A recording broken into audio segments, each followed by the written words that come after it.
അസ്സലാമു അലൈക്കും വറഹ്മത്തുള്ളാഹി. 1926 രംഗീല റസൂൽ എന്ന പേരിൽ പ്രവാചകൻ അപകീർത്തിപ്പെടുത്തിക്കൊണ്ട് പുസ്തകം എഴുതി എന്ന ആരോപണം സ്വാമി ശ്രദ്ധാനന്ദക്കെതിരിൽ ഉയർന്നു വരുന്നത്. അതിനെ തുടർന്ന് ഒരു മുസ്ലിം നാമധാരിയാൽ അദ്ദേഹം കൊല്ലപ്പെടുകയാണ്. ഈ സംഭവം രാജ്യത്ത് മുസ്ലിങ്ങൾക്കെതിരിൽ ധാരാളമായി വിമർശനങ്ങളും വിദ്വേഷവും പ്രചരിക്കാൻ കാരണമായി തീരുകയാണ്. ഇസ്ലാമിനെക്കുറിച്ചും ജിഹാദിനെക്കുറിച്ചുമൊക്കെ അടിസ്ഥാനരഹിതങ്ങളായ പല പ്രചാരണങ്ങളും നടന്നുകൊണ്ടേയിരിക്കുകയാണ്. ആ ഇടക്കാണ് ഡൽഹി ജുമാ മസ്ജിദിൽ മൗലാന മുഹമ്മദ് അലി ഒരു പ്രഭാഷണം നടത്തുന്നത്. ജുമാ മസ്ജിദിൽ മൗലാന മുഹമ്മദ് അലി ജൗഹറുടെ പ്രഭാഷണത്തിൻ്റെ സദസ്സിൽ സ്ഥിരം കേൾവിക്കാരനായിരുന്ന സയ്യിദ് അബുൽ മൗദൂദി ഇസ്ലാമിനെതിരിൽ നടക്കുന്ന ദുഷ്പ്രചരണങ്ങളെക്കുറിച്ച് അന്നത്തെ പ്രഭാഷണം കേൾക്കുകയാണ്. ഇസ്ലാമിൻ്റെ യഥാർത്ഥ ജിഹാദ് എന്താണെന്ന് പരിചയപ്പെടുത്തുന്ന ഒരു പുസ്തകത്തിൻ്റെ ആവശ്യകതയാണ് മൗലാന മുഹമ്മദ് അലി ഊന്നിപ്പറഞ്ഞുകൊണ്ടേയിരുന്നത്. വികാരനിർഭരമായിരുന്നു ആ വാക്കുകൾ. അത്തരമൊരു പുസ്തകം രചിക്കാൻ ആരെങ്കിലും തയ്യാറുണ്ടോ എന്ന ചോദ്യം കൂടിയായിരുന്നു ആ പ്രഭാഷണം. അബ്ദുൽ അലായുടെ ഹൃദയത്തിൽ മുഹമ്മദ് അലിയുടെ വാക്കുകൾ ആഴത്തിൽ പതിച്ചു. പത്രത്തിലെ ജോലി തിരക്കിനിടയിൽ അദ്ദേഹം ജിഹാദിനെക്കുറിച്ച് പഠനം ആരംഭിച്ചു.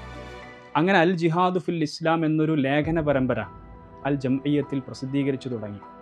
വായനക്കാരെ നന്നായി ആകർഷിച്ചിരുന്ന ആ ലേഖനങ്ങൾ 1927 പുസ്തകമായി പുറത്തിറങ്ങുകയും ചെയ്തു.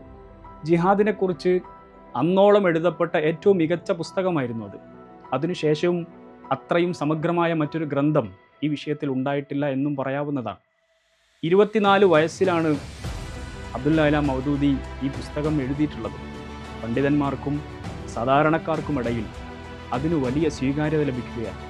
പ്രശസ്ത ഉറുദു കവി അല്ലാമ ഇക്ബാലിനെ പോലെയുള്ളവർ അതിനെ പ്രശംസിച്ചു സംസാരിച്ചു. അവിടുന്ന് അങ്ങോട്ട് ഗഹനമായ നിരവധി ഗ്രന്ഥങ്ങളാണ് ആ തൂലികയിൽ പിറവിയെടുത്തിട്ടുള്ളത്.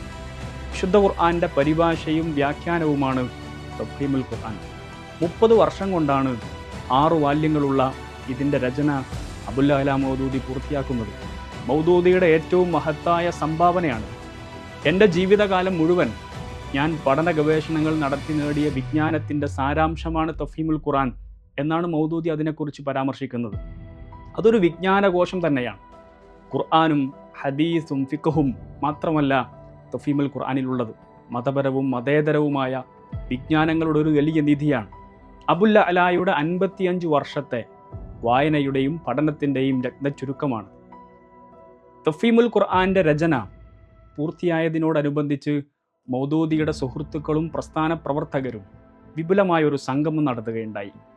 അതിൽ പങ്കെടുത്തുകൊണ്ട് പ്രമുഖ നിയമജ്ഞനായ AK ബ്രോഹി ഇങ്ങനെയാണ് പറയുന്നത്: എൻ്റെ അഭിപ്രായത്തിൽ മൗലാന മൗദൂദി ആധുനിക യുഗത്തിലെ ഏറ്റവും മികച്ച ഒരു മുസ്ലിമാണ്. അദ്ദേഹത്തിൻ്റെ ശത്രു ഇസ്ലാമിൻ്റെ ശത്രുവാണ്. മൗദൂദി മുഖേനയാണ് ഞാനൊരു നല്ല മുസ്ലിമായി തീർന്നത് എന്നുകൂടിയാണ് അദ്ദേഹം പങ്കുവെക്കുന്നത്. ചെറുതും വലുതുമായ 120 പുസ്തകങ്ങളാണ് അബുൽ മൗദൂദി രചിച്ചിട്ടുള്ളത്. അതിനു പുറമെ അദ്ദേഹത്തിൻ്റെ 1000-ലധികം പ്രസംഗങ്ങളും അഭിമുഖങ്ങളും പുസ്തകങ്ങളായി പുറത്തു വന്നിട്ടുമുണ്ട്. ഉറുദു ഭാഷയിലാണ് മൗദൂദി ഗ്രന്ഥരചന നടത്തിയിരുന്നത്. എങ്കിലും അനേകം ഭാഷകളിലേക്ക് അദ്ദേഹത്തിൻ്റെ കൃതികൾ വിവർത്തനം ചെയ്യപ്പെട്ടിട്ടുണ്ട്. ഇസ്ലാം മതം എന്ന പുസ്തകത്തിനു തന്നെ 100ഓളം ഭാഷകളിലാണ് വിവർത്തനങ്ങളുള്ളത്. മൗദൂദി കൃതികളുടെ ലക്ഷക്കണക്കിന് കോപ്പികളാണ് വർഷം തോറും വിറ്റഴിക്കപ്പെടുന്നത്. ലോകത്തിൻ്റെ നാനാഭാഗങ്ങളിൽ അദ്ദേഹത്തിന് വായനക്കാരുണ്ട്. ഇന്നും ഏറ്റവും കൂടുതൽ വായിക്കപ്പെടുകയും ചർച്ച ചെയ്യപ്പെടുകയും ചെയ്യുന്ന ഇസ്ലാമിക ചിന്തകന്മാരിൽ ഒരാളാണ് സയ്യിദ് മൗദൂദി. ഇസ്ലാമിൻ്റെ എല്ലാ വശങ്ങളെക്കുറിച്ചും മൗദൂദി എഴുതിയിട്ടുണ്ട്.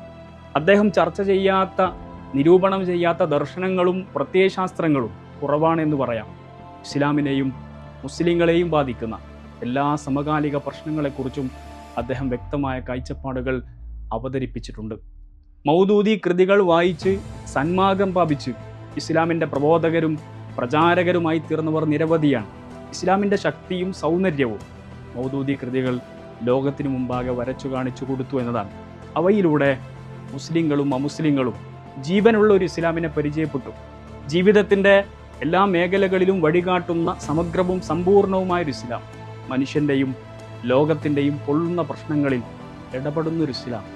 അന്തരിച്ച സൗദി ഭരണാധികാരി ഫൈസൽ രാജാവിൻ്റെ ഓർമ്മക്കായി അന്താരാഷ്ട്ര ഫൈസൽ പുരസ്കാരം ഏർപ്പെടുത്തുന്നത് 1979 ആ വർഷം ഇസ്ലാമിക സേവനത്തിലുള്ള ഫൈസൽ പുരസ്കാരത്തിന് സയ്യിദ് മൗദൂദിയാണ് തിരഞ്ഞെടുക്കപ്പെടുന്നത്.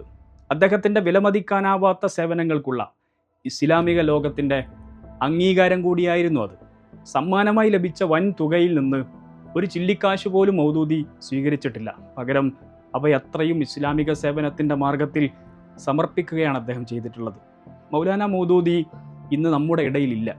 എങ്കിലും അദ്ദേഹം വിട്ടേച്ചു പോയ അമൂല്യമായ വൈജ്ഞാനിക പൈതൃകം ലോകത്തെങ്ങുമുള്ള ഇസ്ലാമിക പ്രവർത്തകർക്ക് മാർഗദർശനം നൽകിക്കൊണ്ടേയിരിക്കുകയാണ്.